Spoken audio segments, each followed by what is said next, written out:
ज्ञानी मुनि जिन्होंने श्री रघुनाथ जी के चरणों में प्रीति मान ली है, वे ही इस चरित्र को जानते हैं। लक्ष्मण जी ने जब प्रभु को क्रोध युक्त जाना, तब उन्होंने धनुष चढ़ाकर बाण हाथ में ले लिए। तब दया की सीमा श्री रघुनाथ जी ने छोटे भाई लक्ष्मण जी को समझाया कि हे तात, सखा सुग्रीव को केवल भय दिखलाकर ले आओ, उसे मारने की बात नहीं है। यहाँ किष्किंधा नगरी में पवन कुमार श्री हनुमान जी ने विचार किया कि सुग्रीव ने श्री राम जी के कार्य को भुला दिया। उन्होंने सुग्रीव के पास जाकर चरणों में सिर नवाया, साम दाम दंड भेद चारों प्रकार की नीति कहकर उन्हें समझाया। हनुमान जी के वचन सुनकर सुग्रीव ने बहुत ही भय माना और कहा, विषयों ने मेरे ज्ञान को हर लिया। अब हे पवनसुत, जहाँ तहाँ वानरों के यूथ रहते हैं, वहाँ दूतों के समूहों को भेजो और कहला दो कि एक पखवाड़े में जो न आ जाएगा उसका मेरे हाथों वध होगा।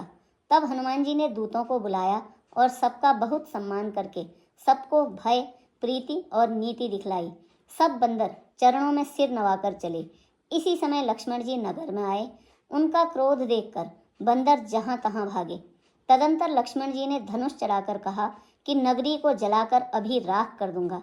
तब नगर भर को व्याकुल देखकर बालीपुत्र अंगद जी उनके पास आए। अंगद ने उनके चरणों में सिर नवाकर विनती की और क्षमा याचना की। तब लक्ष्मण जी ने उनको अभय बांह दी, अर्थात भुजा उठाकर कहा कि डरो मत।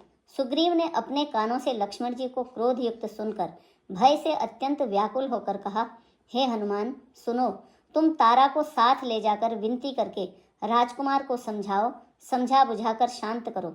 हनुमान जी ने तारा सहित जाकर लक्ष्मण जी के चरणों की वंदना की और प्रभु के सुंदर यश का बखान किया। वे विनती करके उन्हें महल में ले आए तथा चरणों को धोकर उन्हें पलंग पर बैठाया। तब वानर राज सुग्रीव ने उनके चरणों में सिर नवाया और लक्ष्मण जी ने हाथ पकड़कर उनको गले से लगा लिया। सुग्रीव ने कहा, हे नाथ, विषय के समान और कोई मद नहीं है। यह मुनियों के मन में भी क्षण मात्र में मोह उत्पन्न कर देता है।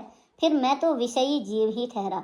सुग्रीव के विनय युक्त वचन सुनकर लक्ष्मण जी ने सुख पाया और उनको बहुत प्रकार से समझाया।